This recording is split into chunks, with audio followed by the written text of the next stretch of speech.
আজকে হঠাৎ করে মনে চাইলো বাসায় একটু মিষ্টি দই তৈরি করি। হ্যালো এভরিওয়ান, আসসালামু আলাইকুম, সবাই কেমন আছেন? তো আজকে হঠাৎ করে মনে চাইলো বাসায় একটু মিষ্টি দই তৈরি করি, এই জন্য যে কথা সে কাজ প্রস্তুতি নেওয়া শুরু হয়ে গেল। আমি এখানে 1 লিটার পরিমাণ দুধ নিয়ে নিয়েছিলাম, কারণ আমি একদমই অল্প পরিমাণে দই তৈরি করব।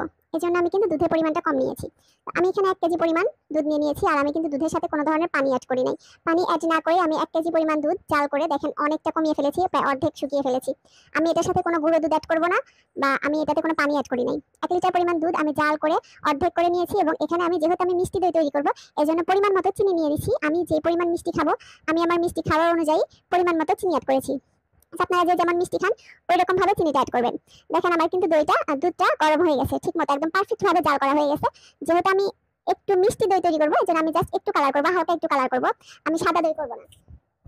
যারা সাদা দই করতে চান তাদের এভাবে চিনি দিয়ে ক্যারামেল করার কোনো প্রয়োজন নেই। যেহেতু আমি একটু কালার করব, এজন্য আমি একটু কড়াইয়ের ভিতরে চিনি দিয়ে চিনিটা জাল করে নিচ্ছি। চিনিটা একটু লাল হলে আমি এর ভিতরে আবার দুধটা ঢেলে দেবো, তাহলে দেখবেন হালকা একটা কালার আসবে। আমি কিন্তু চিনিটা অনেক বেশি পুড়িয়ে ফেলবো না, চিনিটা অনেক বেশি পুড়ালে কিন্তু আপনার দুধের স্মেলটা নষ্ট হয়ে যাবে এবং একটু তিতা তিতা লাগবে। এজন্য আমি হালকা করে জাল করে নিচ্ছি। অল্প একটু কালার আসলে আমি এর ভিতরে দুধটা ঢেলে দিব, মানে আমি একটু হালকা কালার করব। আর যারা কালার করতে চান না, শুধু সাদা দই পাততে চান, তাদের ক্যারামেল করার কোনো প্রয়োজন নেই। তারা দুধটা জাল হলে পারফেক্ট হয়ে গেলে দই পাতার জন্য, তাহলে আপনারা দইটা পেতে ফেলবেন।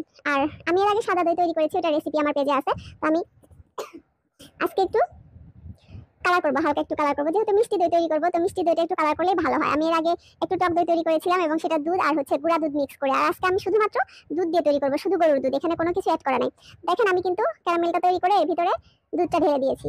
এখন হালকা একটা ব্রাউন কালার হয়ে যাবে, হালকা একটা ব্রাউন কালার হয়ে যাবে। এরপরে কিন্তু আমি দই পাতার জন্য দুধটা প্রস্তুত করে নেব। তো যাই হোক, এই যে আমি দই পাতার জন্য চলে এসেছি। আর দই পাতার জন্য আমি যেটা করছি, হালকা গরম দুধটা আলাদা একটু বাটিতে নিয়ে এর ভিতরে আমি একটু দই মিক্স করবো। যেহেতু আমি মিষ্টি দই পাতবো, এজন্য আমি একটু মিষ্টি দই এটার সাথে মিক্স করে নিচ্ছি। দেখেন, যেহেতু আমি মিষ্টি দই তৈরি করবো, এজন্য আমি একটু মিষ্টি দই দুধের সাথে মিক্স করে নিচ্ছি। আমি ছোট্ট একটা বাটিতে কিন্তু আলাদা করে একটু দই তুলে নিয়েছি। তুলে নিয়ে এর সাথে আমি একটু মিষ্টি দই বীজ অ্যাড করেছি, এবং এটা অনেক সুন্দর মতো মিক্স করতে হবে। দেখেন আমি কিন্তু অনেকটা সময় নিয়ে এটা সুন্দর মতো মিক্স করে নিচ্ছি। এটা অনেকটা সময় ধরে এটা মিক্স করে নিতে হবে, মানে একদম দুধের সাথে যেন আপনার দইটা মিশে যায়, এভাবে সুন্দর মতো মিক্স করে নিতে হবে। আপনারা এভাবে সুন্দর মতো মিক্স করে নেবেন। দেখেন দুধটা অনেক বেশি ঘন হয়ে গেছে, অনেক ঘন হয়ে গেছে। আমি এখানে ছোট্ট একটা কাপ দই ব্যবহার করছি, কাপ দই পুরোটা লাগে নাই, অর্ধেকটা ব্যবহার করছি। এখন আমি এই দুধটা ভিতরে এটা মিক্স করে ফেললাম, সবগুলো দুধের ভিতরে আমি এটা মিক্স করে ফেলছি। দেখেন এখন এটা আমি আবার সুন্দর করে মিক্স করব। আমি এই দুধের ভিতরে কিন্তু ওই দই দিয়ে যে দুধটা মিক্স করছিলাম ওইটা ঢেলে দিছি। ঢেলে দিয়ে এখন এই দুধের সাথে আবার ওইটা সুন্দর মতো মিক্স করবে, এবং মিক্স করে আমি আঙ্গুল দিয়ে দেখলাম যে আমার দইটা পাতার মতো দুধের তাপমাত্রাটা আসছে কিনা। মানে আপনার দুধের তাপমাত্রাটা এমন থাকতে হবে যেটা আপনি আঙ্গুল দিলে সহ্য করতে পারবেন, একদম ঠান্ডাও না একদম গরমও না। আর যে পাত্রে দইটা পাতবেন ওই পাত্রটা অবশ্যই শুকনো থাকতে হবে। যে পাত্রে আপনারা দইটা পাতবেন পাত্রটা অবশ্যই শুকনো থাকতে হবে। আর একটা জিনিস খেয়াল রাখতে হবে, আপনারা দইয়ে যে কখনো ঠান্ডা কিছু দিবেন না, ফ্রিজের কোনো ঠান্ডা কিছু দিবেন না, তাহলে কিন্তু দইটা হবে না। এই যে পরের দিন সকালবেলা আমি কিন্তু দইটা খুললাম, দেখেন আমার দইটা কিন্তু আলহামদুলিল্লাহ পারফেক্ট হয়েছে, একদম পারফেক্ট হয়ে দইটা বসছে। আর দইটা এত নরম ছিল, যেহেতু শুধুমাত্র গরুর দুধ, এখানে আমি আর কিছু অ্যাড করি নাই, কোনো গুঁড়া দুধ অ্যাড করি নাই।